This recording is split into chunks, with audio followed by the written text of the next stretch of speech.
Welcome to Daily Armor. Today I'm going to be in Deuteronomy chapter number 32, looking at verse number 4. Deuteronomy 32, verse number 4. This is a verse that's popped up in my life over and over again from time to time, and it just kind of one of those things that makes you smile.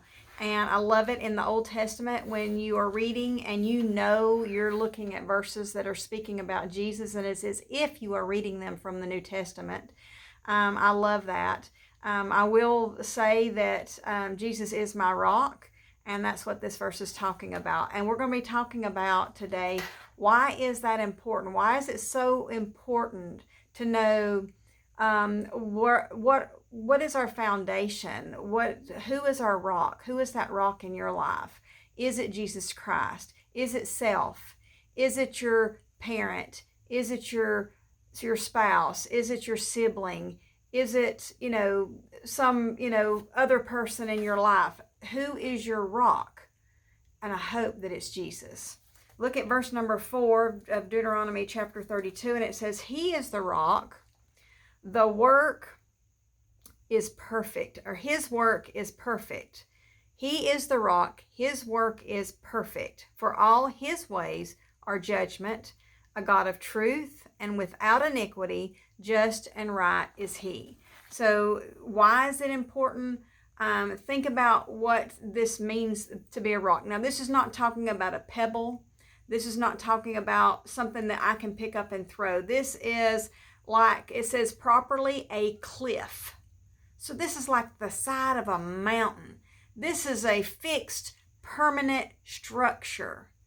Something you can count on. It's like that big boulder. A boulder is not something that you're going to just pick up.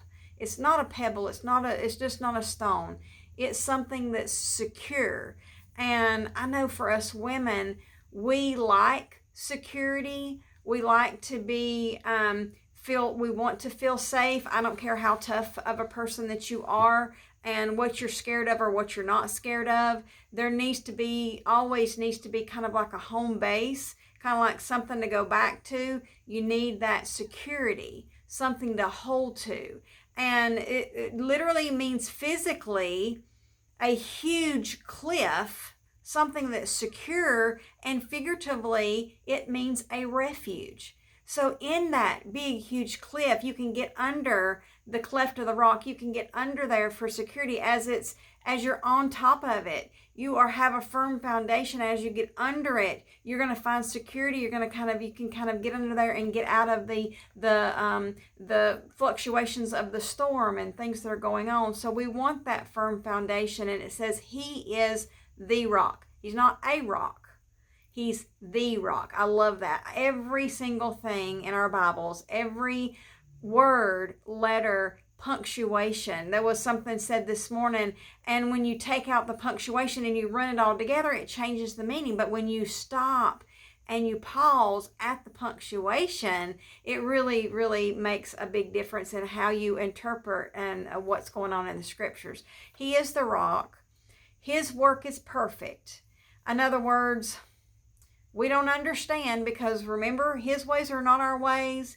His thoughts are not our thoughts. The way He does things doesn't always make sense to us. We don't always understand. Why would He do this? Why would He move this person? Why would He, this just seems like a horrible time. I've shared this before.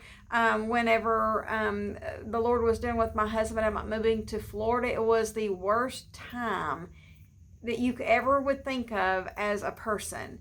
My dad had got diagnosed with cancer. A few months later, my brother had passed away. A few months after that, another very good friend of my husband, my sister-in-law. A few months after that, my sister-in-law was found dead. It was a difficult year in my family. We needed to be together and we needed to stay together. And the Lord's saying, your security isn't in that family. It isn't in the state that you're living in. It isn't in your physical home that you're in. I'm your rock. I'm your security, and I need you to go here. And I'm like, but Lord, but what about this? But what about that? It just didn't make any sense to me. It made no sense whatsoever. I shared this with somebody here recently that, why my God wouldn't do that. Well, yes, He would, if that's what He wants. And he's saying, and my work is perfect. The way he does things is perfect. Why he does that, he has a perfect reason for why he would or wouldn't do something. And so his work is perfect. What he's done, who he's made, what he's decided for you to be. The last thing in the world I ever thought that he would ever use me for is to be a pastor's wife. I'm like, Lord, I'm just thinking pastor's wife, they need to be doing that girly stuff, and I'm not good with the girly stuff. I've never been really good with that. More of the tomboy kind of personality, and didn't know the proper things, and still don't. But God uses me just like I am, and his work is perfect. He knows what he's doing. That perfect, this work, this act, this what he has done, what he is doing, he's saying is perfect. It's not defective. It's without blemish. He didn't make a mistake. If you think, well, Lord, you made me wrong. You made me too short. You made me too fat. You made me too this. You made my eyes are crossed, or my eyes are, my limbs don't work right, or I have trouble with this or have trouble with that. Whatever we see as a flaw, he's like, no, I'm using you just like you are, just like I made you. He's the potter, we're the clay, and he says that my work is perfect. And he's like, I've made you completely who I want you to be. And when we realize that he looks at us like we're his work of art, then you can't look at your flaws and think they're not supposed to be there. I know all I see is my flaws. Somebody's like, well, you're this, you're that. I'm like, no, you don't really see everything I see, and you don't know everything I know. Don't try to do that. I see lots of flaws, lots of failures. I'm clumsy. Just so many things going wrong. I'm not really super talented at any particular thing. I can kind of get by, make do. And that I find that to be a fault. But God uses it. He uses it for good. And he's saying, no, that's perfect. That's just the way I made you. For all his ways, and I want to emphasize that word, all his ways, not just some of them, not just those ways that we like, not just those ways that we agree with, not just those ways that kind of line up with the way we would do things. Oh yeah, Lord, I knew you would do that. No, don't say that. It's all his ways. All his ways are what? They're judgment. It makes me think of a courtroom and that judge that's sitting there, and he's made his verdict. He's listened to the case, and he has made his decision. He's rendering his verdict, and God's saying that all his ways are judgment. Means they're always going to be correct verdicts. They're never going to be wrong. He's going to have justice has been had. He's rendering the verdict, and all his ways are going to be correct. It says a God of truth. Why? Because he knows the truth. Now, a judge that sits in a normal judiciary bench, they're hearing the evidence. They're presented with what they're presented with, and they're making a verdict based on what they've seen. That's what's been brought to them as far as evidence, what he's heard. God, he knows everything. He knows what's shared. He knows what wasn't shared. And he knows the truth. So he's a God of truth. And that's why that it's very, very important that we know where our rock is, who our rock is, where is our firm foundation. And I keep going back to, I've been pondering on this verse for several days, and it's just been a little bit crazy here lately. And I just keep saying, Lord, you're my rock. Lord, you're my rock. Lord, you're my rock. I don't know how I'm going to do this. Lord, we were going in here, and then Lord, we got sidetracked over there, and Lord, I got this phone call and that situation, and it's just overwhelming. And I keep going back to, he is my rock. Jesus, you're my rock. Why is that important? Because I'm feeling unsafe. I'm feeling insecure. I'm feeling like things are going a little bit out of kilter. They're going a little bit amiss. But he's saying, no, you're anchored into me. I'm a firm foundation. You can find refuge in me. You can find security in me. And as long as you are secure in me, and I know I'm saved. And as long as I'm relying on him, because he's my rock, he is my rock. Nobody else in my life is a rock like Jesus is. My husband, as much as I love him, and as much as that we're just so like-minded, and we're just so, I don't know, we're very, very compatible with the way that we view things, the way that we think about things, and we're a good match. God put us together. God's keeping us together, and we are one. We are absolutely one. But my rock is in Jesus. He is my rock because he's always going to be there.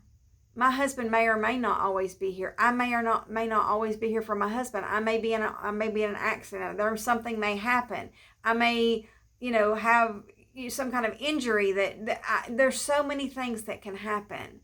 And so my security doesn't need to be in like a pebble or a stone or something I can pick up, but it needs to be secure. It needs to be like that cliff, that whole side of a mountain that's not going anywhere. He's secure. He is the rock, and he is my rock. That's so important. He's a God of truth. He knows the truth. That truth is firm. It's steady. We can count on it. He knows the truth. That's kind of the most important thing, that he knows the truth. He shares the truth with us in his word. His word is truth. We can stand on his word. That's going back to that rock. I mean, that's my firm foundation, is what he says.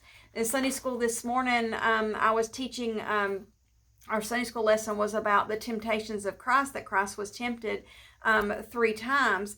And every time that he's tempted, he's God in the midst of all this. And it's just amazing how Jesus used truth to battle with the devil. He used the truth, and he made this in the first statement he'd been fasting along with the Lord, getting ready to begin his earthly ministry along with the Lord, fasting without food for 40 days and 40 nights. And it says, and he was hungered. He was hungry. His body was saying, okay, it's time. And the devil comes along just at the right time, just when he would be most vulnerable, just when it'd be very difficult for me, very difficult for you. There's things that I have made some different choices in this past year about the way that I eat. But if I'm in the right circumstances, I may not always choose correctly. I'm going to mess up. I may not always choose correctly. I may not be around the right kind of things and situations and circumstances. But Jesus is God. He's not going to make a mistake. He's God. Jesus is God. My security is in the Lord. My security is in him. And I love that he is a God of truth and without iniquity. What he does it perfectly. There is no injustice. There is no evil behind it. Even if it feels, if we feel like we've been wronged or something, no, we're put all that into the Lord. Let him be in charge of all that. There's no iniquity. There's no sin. There's no perverseness. There's no injustice when the Lord's doing something. A God of truth and without iniquity, just and right is he.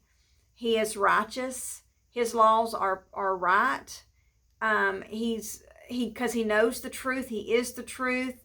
Just and right, correct, straight, level, proper, all of that. I love these definitions. The word right means correct, straight, level, proper. Life may not be all those things, but God is. And just and right is he. Just and right is he. So why do we need a rock? We need a firm foundation. We need to be secure. When you're feeling like life is just, you're feeling like life's just leaving you behind, or it's just getting too busy and you just can't seem to make sense out of anything, and things are happening that are outside of your control. That firm foundation is what's going to keep me going. It's what's going to keep you going. and He is that rock. Jesus is that rock. I love that I've been pondering on this for several days. And this morning after Sunday school, and I needed to talk to a few people, and then I needed to go to the restroom, and then I was late getting into choir practice this morning.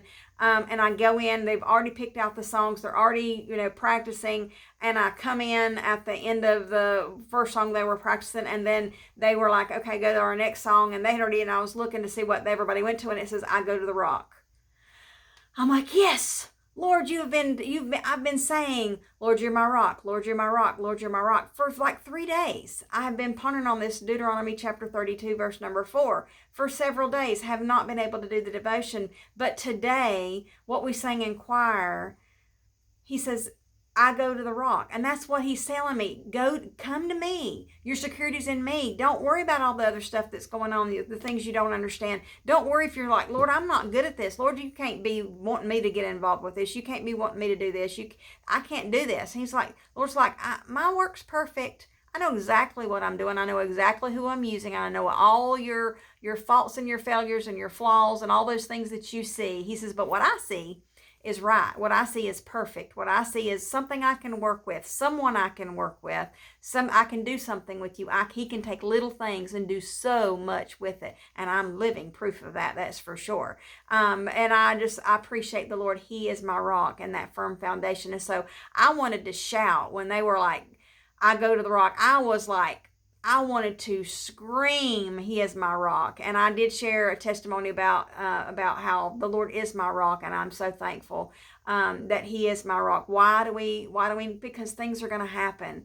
Things are going to not go like what you planned. You're going to have troubles and trials and difficulties and mourning and groanings and yearnings, and you're going to be overworked and overtired and neglected and all these things, and it's not going to seem like it's ever going to work out. But the Lord's saying, I'm your rock, and that's all you need. And all this other stuff, it'll everything will be okay, but my security isn't in any of those other things, but my security is in Him. He is my rock. He is my refuge. I find refuge in Him, security, help, strength, stability, all those things come through Jesus. Thank you for joining me. I look forward to seeing you again soon.